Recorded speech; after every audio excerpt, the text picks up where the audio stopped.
Sagung para tamu, sumangga pagelaran Ringgit Purwa dipun lajengaken kanthi dalang Ki Sang Batara Arka. Cupu Manik Astagina. Pedhut peteng anglimengi pertapan Agrastina. Tan ana liya amung amarga dayaning Cupu Manik Astagina. Cupu laknat kang tata lair maringi kaendahan, ananging tata batin maring kasengsaran. Kados pundi kang dadi garing cariyos? Sagung para tamu, menika Cupu Manik Astagina dening Ki Sang Batara Arka. Sugeng hamreksani.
pasewakan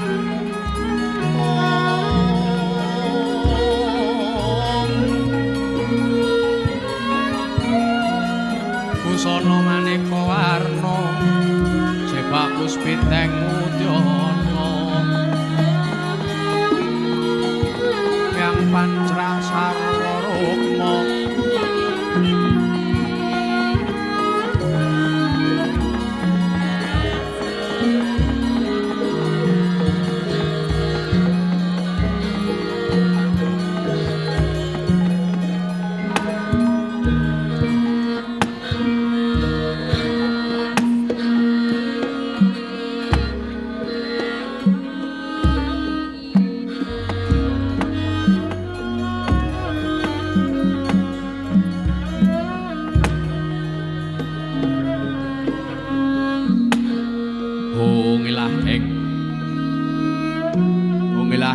Mastu Purnama Sidham anenggih pundhita ingkang dadi bukaning carita anenggih pertapan Agrastina winastan pertapan ingkang gemah ripah loh jinawi karta tata tur raharja lah sinten asta ingkang mus kepareng mesanggrah wonten ing pertapan Hagrastina nenggih Sang Wiku Penemban Gotama ingkang nalika semana kadhep dening putra kalih nenggih Raden Guwarsa mengkeraken Raden Guwarsi. Ing kono Sang Wiku Giya paring pangandikan wedharing sabdatama Sang Penemban ingkang dereng kababaring lisan.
Leng-leng rambiyaning kandriya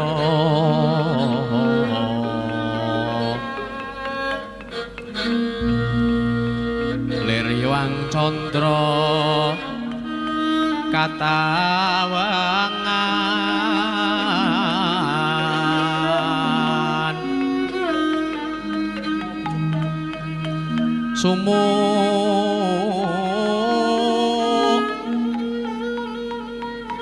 ing tias katulitan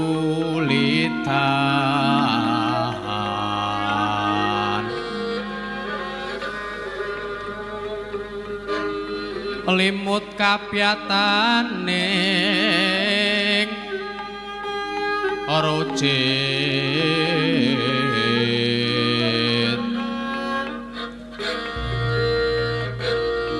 rem-reming ya manawu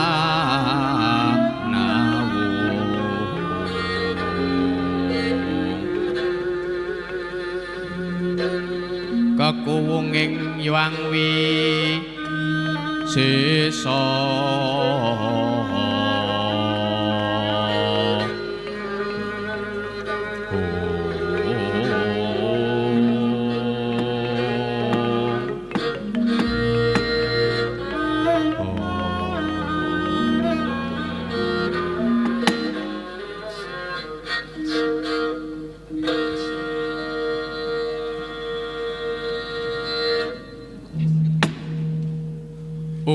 Mas Tunamasidam sekaring bawana langgeng anakku ngger Guwarsa lan Guwarsi padha kanthi prayoga sak praptamu anakku ngger Guwarsa lan Guwarsi kawula ninggih Kanjeng Rama awit berkah pangestunipun Kanjeng Rama Penemban Gotama widodha sowan kula kawula ninggih Kanjeng Rama awit saking pangestunipun Kanjeng Rama Penemban Gotama widodha lir ing sambikala sowan kula Kanjeng Rama. Yo syukur bejo sewu lamun kaya mangkono Guwarsa lan Guwarsi. Aja kaget dina iki jeneng para adoh tak awe cedhak saya tak raketake amung pun Rama bakal pirembakan babakan kahanane Bungu lan Mbak Yumu ingkang nalika semana nedya nglampahi teteke ana sak tengahing kono. Pun Rama kemutan. Rikala dok nalika semana Bungu lan Mbak Yumu pamit nedya nglampahi tapa ana sak tengahing kono ananging nganti dina iki pun Rama durung mireng pun Rama durung nampa pekabaran bab kahanane Mbak Yumu lan Bungu. Yen miturut pemanggihmu sakloron kepiye Guwarsa lan Guwarsi? Nyuwun pangapunten Kanjeng Rama. Miturut kula perkawis menika sanget nyubriyani. Awit menawi kula etang-etang sampun genep setunggal candra anggenipun Kakang Mbok lan Kanjeng Ibu Kesah tumuju sak tengahing wana kagem nindakaken tegi. Miturut kula perkawis menika sanget nyubriyani Kanjeng Rama. Leres Kanjeng Rama. Leres napa ingkang dipun ngendikaken kalian Kakang Guwarsa? Napa malih wana menika papane satu kewan kang galak, papane satu kewan kang sarwa gegirisi. Mangke menawi Kakang Mbok lan Kanjeng Ibu kepanggih kalian satu kewan ingkang galak menika saged dadosaken perkawis ingkang boten prayogi Kanjeng Rama. Weh lah dalah kaya mangkono Guwarsa lan Guwarsi. Kaya kurang sranta rasaning atiku ya. Dina iki sira sakloron tak dawuhi supaya sumusul marang ibumu lan mbakyumu tumujana sak tengahing wana. Yen to anggone nindakake teteki wis paripurna, diage aturana kunduraning pertapan. Ananging yen to anggone nindakake teteki durung paripurna, karaharjane mbakyumu lan ibumu tak pasrahake marang sira sakloron Guwarsa lan Guwarsi. Nggih, lajeng kepareng bidalipun benjang menapa. Ora sah dadak ngenteni sambung obor cala elintang budal dina iki Guwarsa lan Guwarsi. Nggih, nyun pamit nyun tambah pangestu. Yuk sing ati-ati aja kaya bocah cilik.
Kembang kopong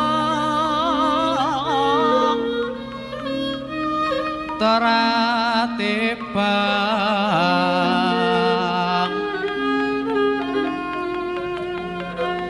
ora rayungan lemah lengkung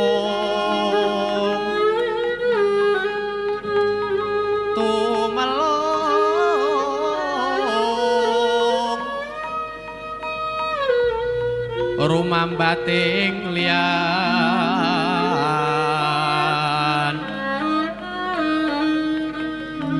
wes semu kang mawor raras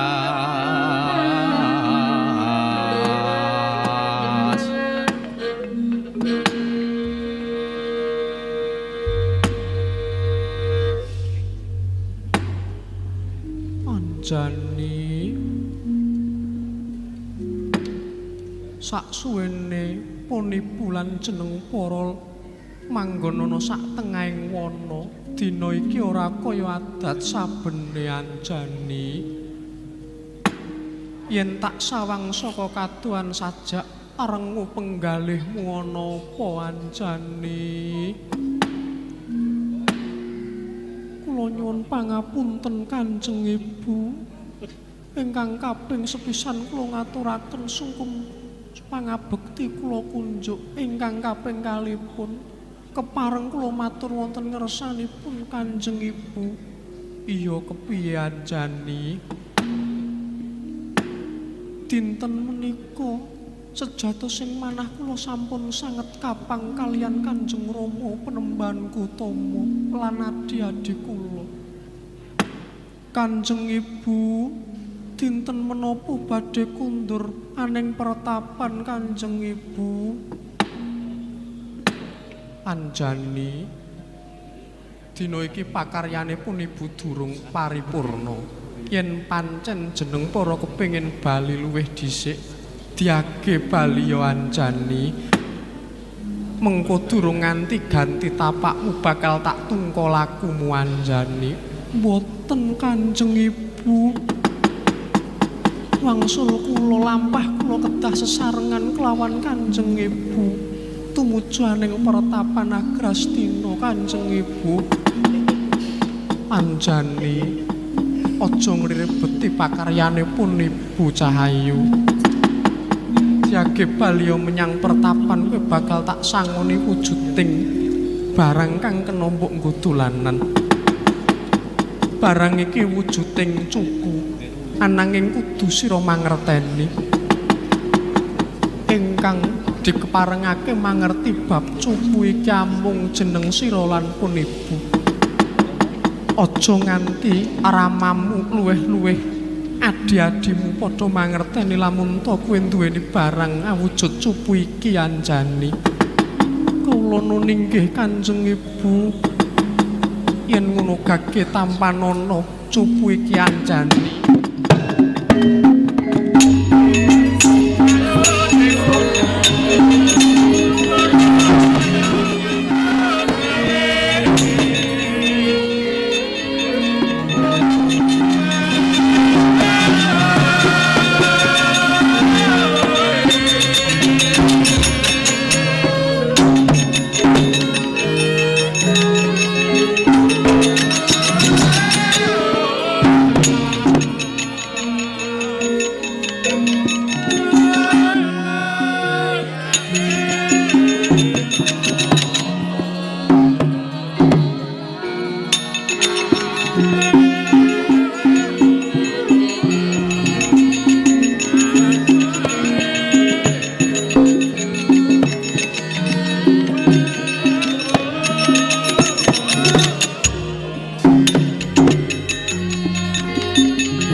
Guarso, piye Guarsi? Oh. Sak suwene awak dhewe lumaku ana sak tengahing kono. Sawangen. Ora pangling kae kaya Kakang Mbok Dewi Anjani. Yo, pancen bener. Ora sisipan duluku kae Kakang Mbok Anjani. Oh. Ananging mengko dhisik Kakang. Yen disawang sajak Kakang Mbok kae duwe dolanan. Dolanane nem semake Kakang. Yo. Kae wujuding barang apa? Aku dhewe ora ngerti. Ayo, diperpeki, diperpeki.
Ngambar arum sang kusuma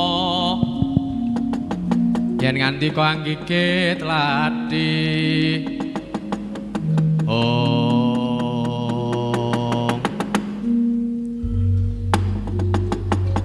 mengko dhisik ora panglengi kaya Guwarsa lan Guwarsi ingkang marepeki aku ana sak tengahing wana.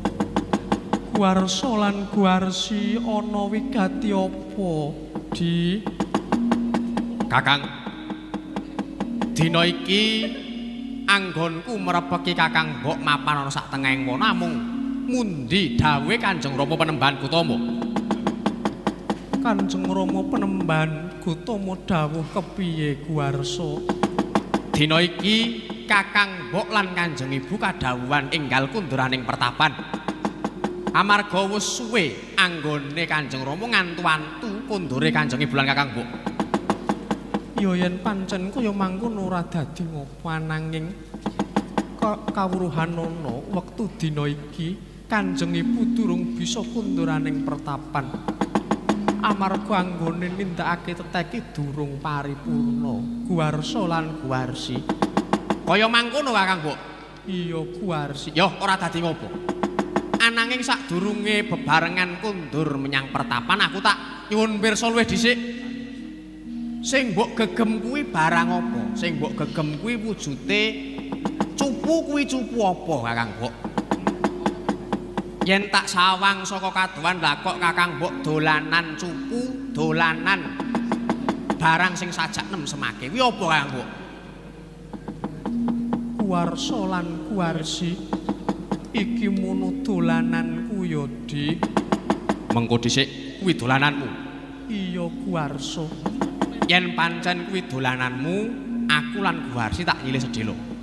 Aku tak nyilih sedhelok cupu kuwi mengko yen wis rampung anggonku nyilih bakal tak balekake.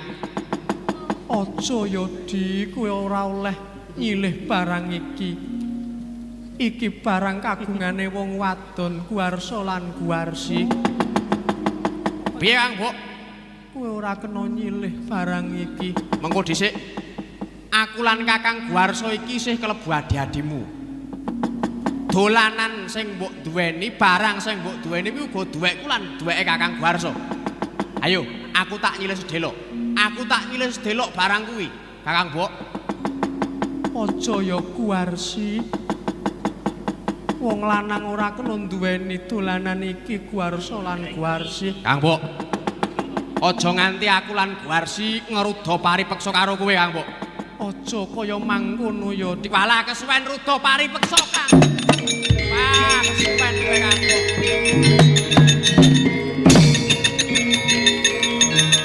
Ayo, Kang.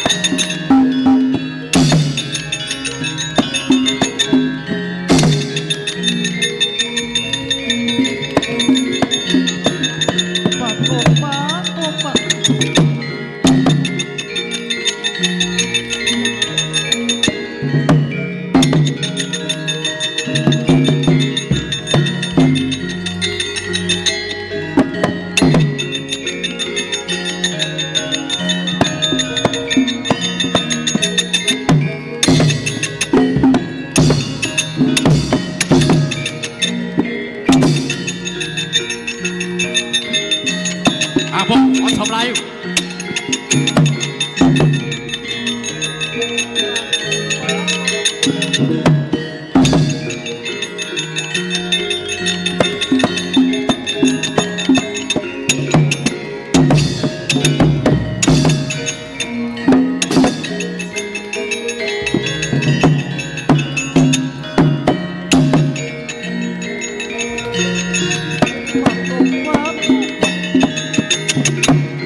sunyata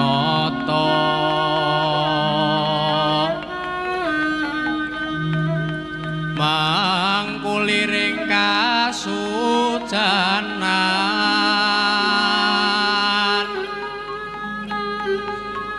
ae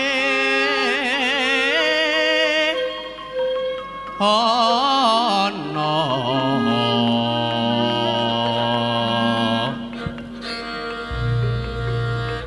memayu sucana rungsit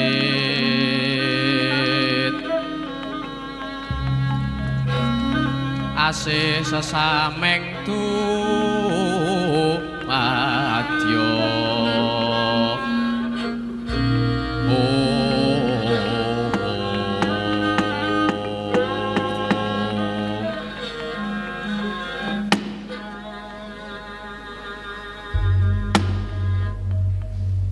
Hong Mas Tunamasidam sekaring bawana langgeng ora sisip saka panduluku iki kaya anjane ingkang suwan anakku ngger cahayu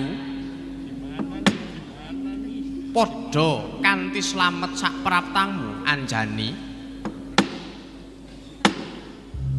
nuninggih Kanjeng Rama sowan kula tan mangya rubet tulir ing sambikala sembah sumungkuing pangabekti kula kunjuk Kanjeng Rama. Iya tak tampa.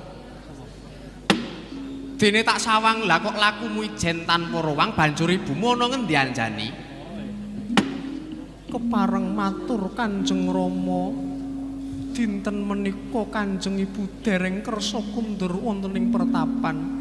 Awet taksih badhe nglajengaken anggenipun teteki mapan wonten sak tengahing wana Kanjeng Rama. Kaya mangkono anjani inggih Kanjeng Rama. Ya ora dadi ngopo ananging mengko dhisik yen tak sawang lah kok lakumu tawang-tawang tangis lan gegupuh ana apa anjani Kanjeng Rama wonten ing margi nalika kula nedya wangsul wonten ing pertapan kula kepanggih kalian adi-adi kula Guwarsa lan Guwarsi kekalipun sami ngladaki dhateng kula Kanjeng Rama piye Guwarsa lan Guwarsi ngladaki dhateng kula Kanjeng Rama kula ingkang sowan Kanjeng Rama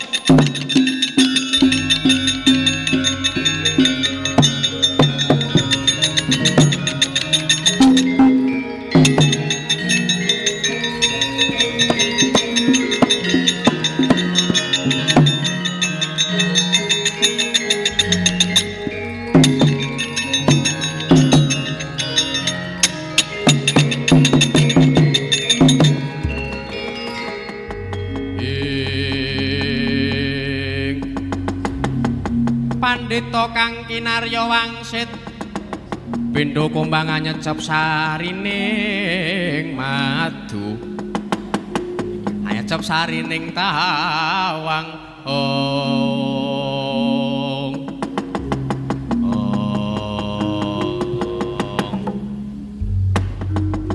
mengko dhisik Guwarsa lan Guwarsi lah kok dadi jeneng para bengak-bengok aning pertapan ana apa Guwarsa lan Guwarsi Kanjeng Rama, paduka ampun pitados kalih napa ingkang dingendikaken Mbak Iwanjani.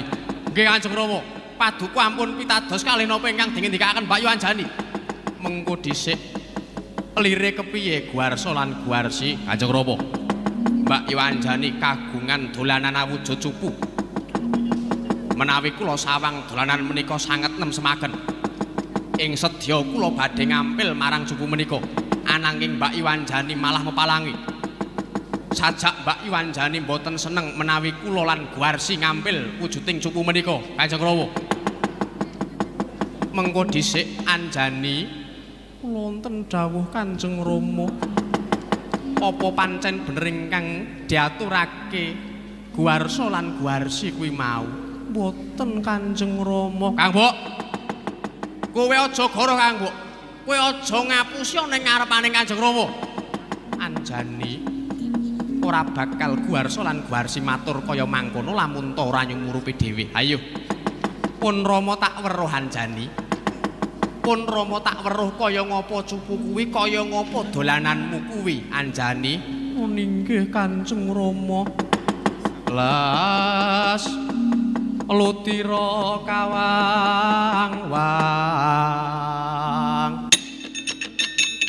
gekono bang sumirat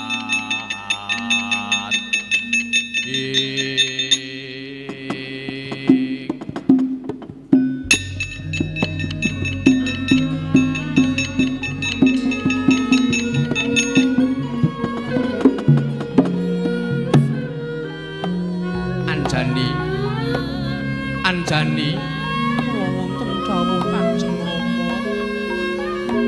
Pun Rama tak nyuwun pirsa Anjani. Kowe antuk wujuding barang iki saka ngendi Anjani? Kowe antuk barang iki saka ngendi Anjani? Nyuwun pangapunten Kanjeng Rama. Menika paringanipun Kanjeng Ibu Rama. Piye?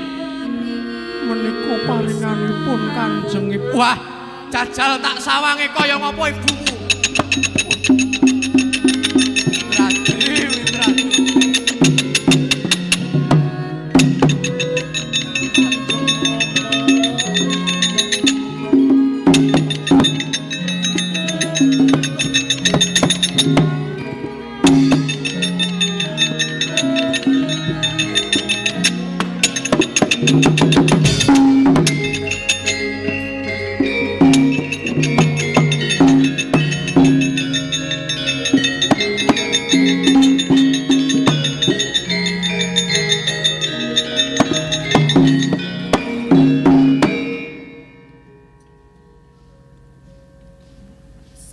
Duh garwaku Sang Ayu Dewi Indrati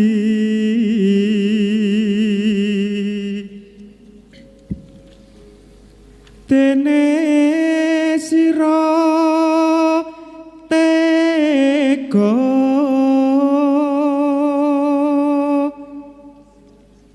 mentala mring awak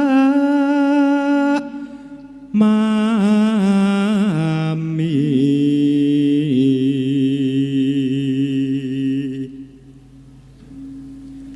tumindakmu tan prayoga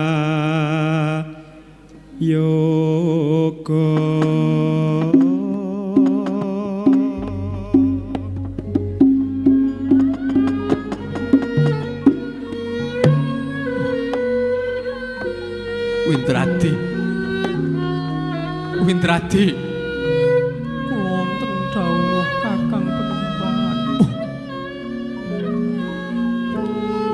kowe saka ngendi Windradi? Kowe saka ngendi? Kakang Penembahan. Ang lampahe teteki wonten sak tengahing kono Kakang Penembahan. Piye? Kowe matur yen to kowe nedya nglakoni tapa ana sak tengahing kono. Yen pancen kuwi bener, aku tak takon. Aku tak takon iki barang apa Windradi? Iki barang apa? Sawangen Windradi. Iki barang apa Windradi? Windradi. Iki jenenge cupu maning Astagina Windradi. Cupu iki kagunganing para Jawata. Cupu iki kagunganing para dewa. Yen tono pawongan ingkang duweni cupu iki tartentu dheweke duwe sesambungan asmara kelawan para Jawata. Drati. Dewa ngendi Windradi? Dewa sapa sing wis cak-cakan ngumbar pirahe karo kowe Windradi? Windradi kowe tega Windradi, kowe tega. Kowe tega karo aku Windradi, kowe tega kowe mentala karo anak-anakmu. Ing tata lair kowe menehi dolanan ing tata batin kowe ngrusak Widradi. Widradi. Apa kurang anggonku tresnani kowe, apa kurang Widradi? Lah kok tadi kowe tumindak kaya mangkene Widradi. Widradi. Kowe aja meneng wae Widradi, wangsula. Wangsulana pitakonku Widradi, kowe aja meneng wae. Kowe aja meneng wae kaya wujuding tugu Widradi, jelek dadi tugu.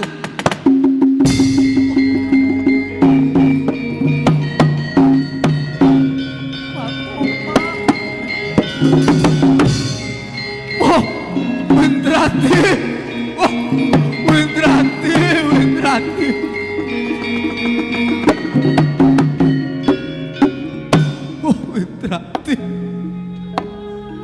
Widradi ora ngira capku mandi kowe dadi tuku Widradi ya kuwi. Ya kaya ngono kuwi undu-unduan manggonku wani wangkal karo aku Widradi. Widradi. Ya tak sepat barat mbuh tibamu Widradi.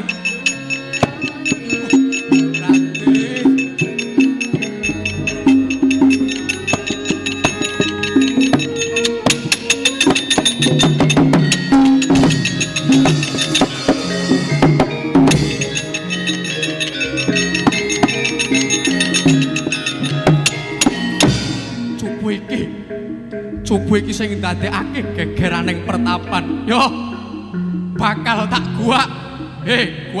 Guarsi anjani. Yen pancen kowe nedya ngayunake cupu iki, oyakan. Ananging kudu sira mangerteni. Pawongan kang seneng rebutan barang kang melok tanpa beda kaya wujuding rewanda anak-anakku.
Antariksa ela ing jagat gaweaning para dewa cupu tumibaning Sendang Madirta ya Sendang Sumala ing kono dadi hareking Sendang Madirta.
Waduh.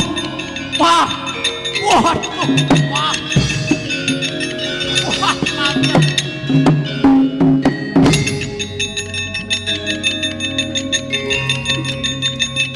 Wah. Wah.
Maraina semubang Iwang Haruna.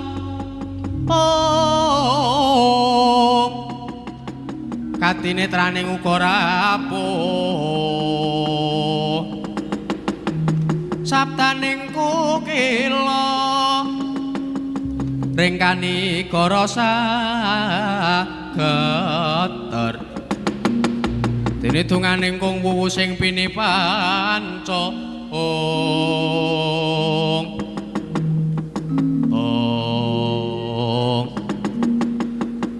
Mengko dhisik lah kok dadi ana wujuding munyuk wujuding Rewanda ingkang mrepeki karo aku. Kowe sapa? Aja ngawu gawar-ngawur. Sing wujud Rewanda kuwi kowe. Aku iki Raden Gwarsa, putrane Penemban Gotama. Piye? Aku Raden Gwarsa, putrane Penemban Gotama. Waduh, Kakang Gwarsa. Kakang. Waduh, Kang.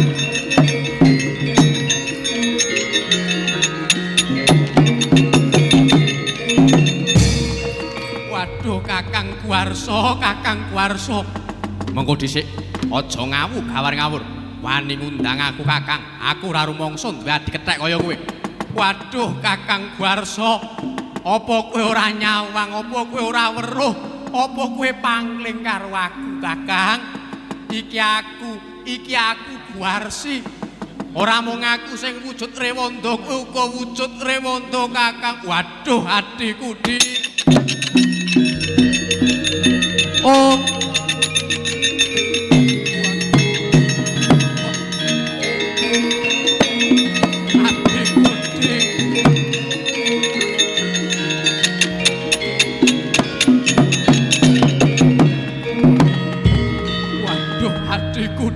Adikku dik lah kok dadi kaya mangkene wujudane awak dhewe. Aku dhewe ora mangerti, Kang. Banjur iki Mbak Yu Anjani ana ngendi Dimas? Kuwarsa lan kuwarsi.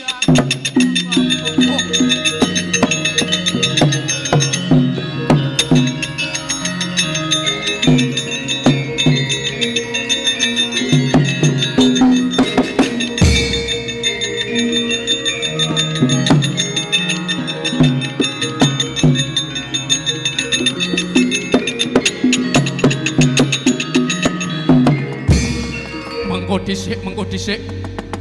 Lah kok dadi ana wanita kang pasuryane Rewanda kowe sapa? Kuwarsa lan kuwarsi iki aku Anjani, aku Mbak Yumu kuwarsa lan kuwarsi. Waduh Mbak Yu. Jebul pewujudanmu kok padha kaya aku lan kuwarsi. Banjur iki kepiye Mbak Yu Anjani? Kuwarsa lan kuwarsi becik awak dhewe konduraning pertapan. Nyuwun ngapura ning ngersane Kanjeng Rama Penembahan Kutub. Ya ayo konduraning pertapan, Pak.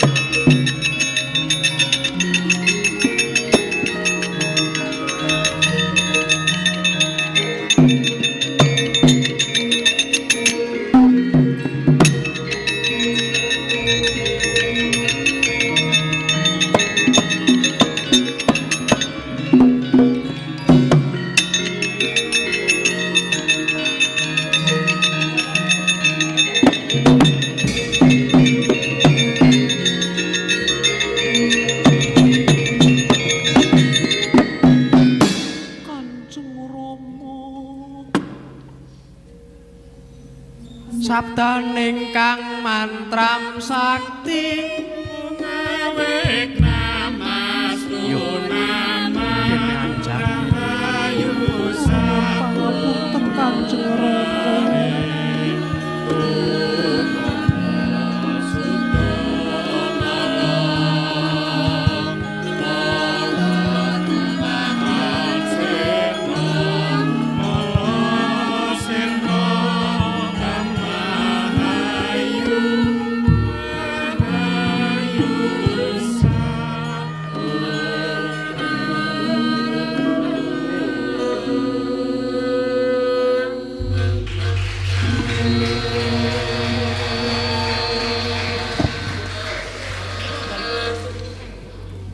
Mekaten kala wau pagelaran Ringgit Purwa kanthi dalang Ki Sang Batara Arka kanthi lampahan Cupumane Astagina. Kami juga mengingatkan bagi yang menyaksikan UKK kali ini mungkin ingin mengabadikan momen, bisa foto di pameran wayang depan, itu hasil karya anak pedalangan. Di depan juga ada stand Hamzah Batik, Batik Utami dan Dimas Brian Wayang. Hamzah Batik menyediakan baju batik dan kain batik bagi Bapak Ibu guru, Bapak Ibu tamu undangan, wali siswa dan teman-teman yang juga ingin membeli keris, wayang ataupun irah-irahan tari bisa mengunjungi stand di depan di dalam stand Dimas Brian Wayang.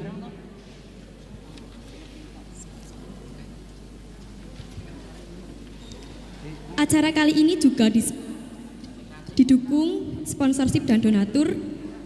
Ada 13 sponsorship dan donatur yang mendukung acara UKK tahun ini. Ki Gunarto Guno Tali Jendro, Hamzah Batik, Batik Utami, Batik Rejo Dimejo, Kedai Mas Jambul, Netes Batik, Omah Cangkem Mataram, Pak Albani Wayang Kulit, Kemat Kulit, Ki Ali Biono, Pak Sudarto, Ki Waluyo, dan Yat Belangkon. Sangat banyak ya Mbak ya? Iya, banyak sekali.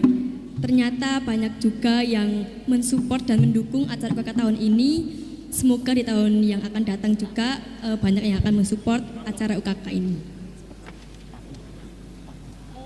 Perlu diingat juga bahwa UKK tahun ini diadakan live streaming di YouTube SMK Negeri 1 Kasihan, SMK Yogyakarta, bagi teman-teman dan keluarga Bapak Ibu guru dan wali siswa yang ingin menyaksikan namun belum bisa datang secara langsung di arena tertutup bisa ketik SMKI Yogyakarta, di situ sudah ada live streamingnya, live streaming UKK Pedalangan kali ini.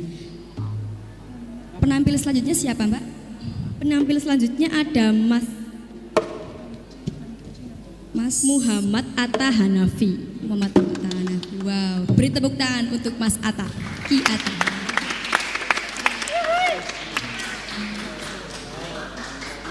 Kalau tadi itu Mas Arka membawakan Cupu Mane Astagina. Oh iya. Nah, Mas Arka ini kalau saya dengar-dengar tuh punya kedai Mas Jambul, betul? Oh, kedai Mas. Betul, Tapi kok Mas Arka nggak berjambul ya? Nah itu pertanyaannya, kedai Mas Jambul itu namanya dari mana? Kurang Iya, tahu saya. nanti saya kasih tahu saja.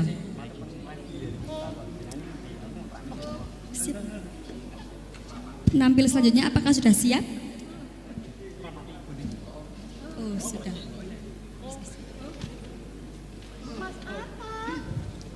Sumangga pagelaran Ringgit Purwa kalajengaken kanthi dalang Ki Muhammad Atta Hanafi. Salya Begal. Binglenging manah Sang Prabu Salyapati awet amenggalihaken tumrap awrat pundi antawisipun katresnan lan kewajiban. Kados pundi bubaring cariyos. Sagung para tamu, menika Salya Begal dening Ki Muhammad Atta Hanafi. Sugeng hamreksani.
Hung ilahing awik namastu purnama sidham ingkang minangka purwaning carita anenggih punika gumelaring negaring Mandaraka dasar negari ingkang gemah ripah loh jinawi kerta tata tur raharja lah sirtenta kang kepareng asta pusaraning adil praja ing Mandaraka wenang wajet suluk Prabu Salyapati ya sang Narasoma ing ngarisa juga pinuju lenggah siniwaka nalika semanten anampi sawane patih Arya Sengkuni sumambunging wuntat ingkang mranata sagung para wadya warangkanata ing Mandaraka nenggih Rekyana Patih Tuhayata mangkono wijining sabda sang nata ingkang dereng kababaring lathi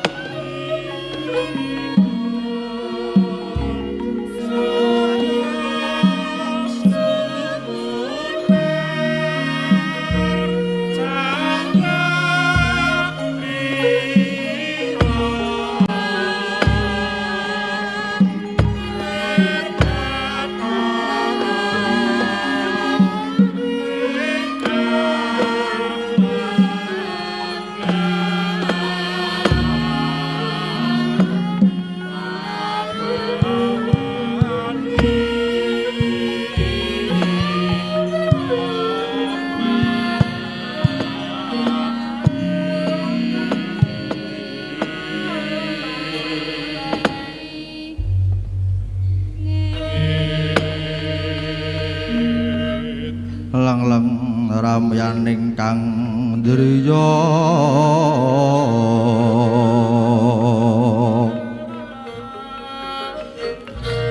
lir yuwang candra katawengan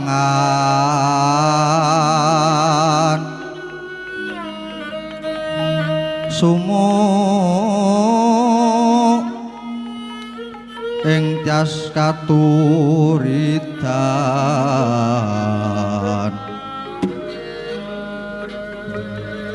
limut kabyataning rujit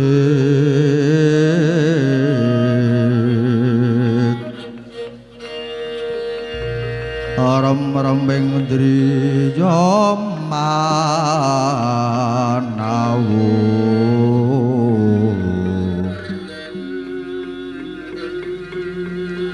kakuwunging yuwang wisesa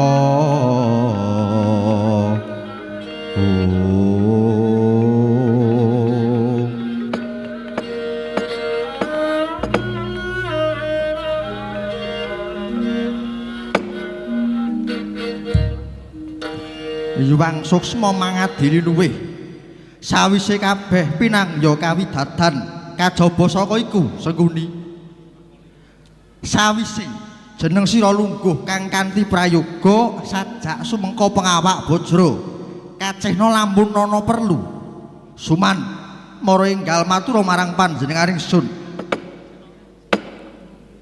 inggih sinuwun sejatosipun sowan kula menika kautus ingkang putra nata ing Astina inggih anak Prabu Duryudana sinuwun prasajan kemawon dinten menika para Pandhawa sampun timbul saking pambucalan lan samangke para Pandhawa mapan wonten negari Wiratra kinayoman dening Sri Baginda Maharaja Maswapati sinuwun Prabu Mandaraka banjur kang dikarepake dening anakku Duryudana kepiye